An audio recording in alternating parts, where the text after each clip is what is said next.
looking at live pictures of the scene right now. This is the debris, that mound of destruction. It's a shame we just lost that shot. We can tell you what we've been watching is workers on the scene, those first responders painstakingly removing and sorting through all that debris. It has been humbling to watch because this is the first close-up we've seen all morning long like this.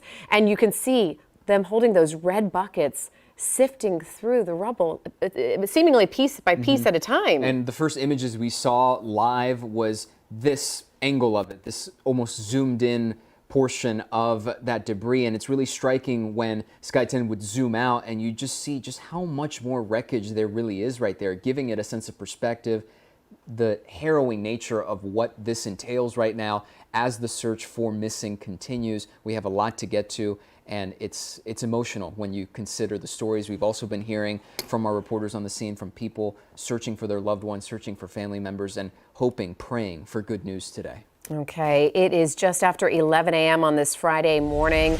We are with you for the duration. We've been here since 4 a.m. We're not going anywhere. If you're looking for other programming, we are in special coverage right now of that massive search and rescue operation underway in Surfside. I'm JC Birch. And I'm Gio Insignares. Let's get you the updated numbers. What we know so far, here are the latest details from investigators. 4 people have been confirmed dead. 159 are unaccounted for, while 120 have been accounted for. 37 people have been rescued from the building. 2 people were pulled from the rubble. 10 people treated on scene. 2 taken to the hospital, but 1 died on the way there. Okay, let's go ahead and head straight over to Alex Finney. She is watching that search and rescue side, and she has more details from the scene in Surfside. Brian.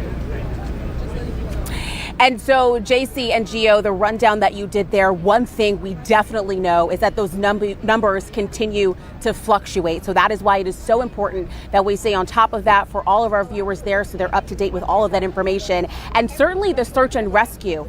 Here's what we know right now. Still underway. We have been saying that all day long, all yesterday as well, those search and rescue operations.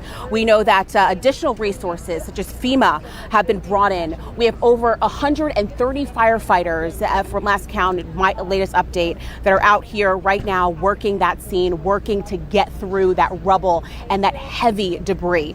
Here's the main focus. I'm going to break it up into 2 parts here. We have the heavy machinery, which is being brought in to help remove that debris from above. And then from below, this is where the really delicate work begins, because they're using light machinery and listening for any type of sound such as tapping. That is something that we touched on yesterday. Of course, they don't exactly know where that sound is coming from, if that's coming from possibly human life. They're still working to figure that out, but they are taking that noise so seriously. Search and rescue teams back out here. They've been out here really since the beginning of all of this yesterday morning at 1:30 in the morning. 10 to 12 crews we know are tunneling through that area underneath, handling that very delicately. And our last update from Miami-Dade police, again, we have 4 people dead, and we are still looking at those numbers. 159 unaccounted for, 120 accounted for. They are still working, of course, on identifying those victims in this instance. The latest update that we got from Freddie Ramirez is that he's working with the medical examiner's office to identify those victims. But in the meantime, this area all around Collins Avenue off of 88th Street and the surrounding pockets remains blocked off at this hour so that they can do, the crews out here that have been working so extremely hard, they can do the work they need to do to hopefully bring some type of answer, hopefully some positive news for these families and these loved ones that have been in the dark for just so long. JC and Gio, I can't even imagine the pain that they are going through. You're waiting, you're hoping for some good news as those numbers continue to change, and hopefully we will be able to bring them some positive news as we continue rolling through the rest of the day and many weeks ahead. JC, Gio. That is really interesting that they are hearing sounds out there. Alex, did they tell you any more details about that? Because I know that's got to be interesting to our viewers at home to hear more about that. So here's the thing with that. We heard that yesterday from some officials out here that they were hearing tapping. I believe it was our Amy Viteri that was saying that during a live report. And then we were able to confirm that, yes, that was in fact what they were hearing at that point. She confirmed that, and we reported it to our viewers.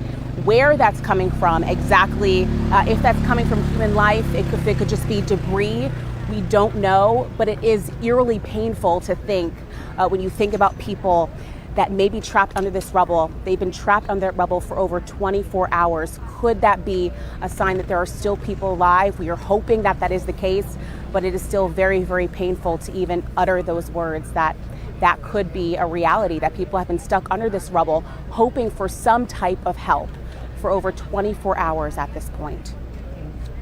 Scary, but also a silver lining. Alex Finney live for us at the scene. We'll let you go.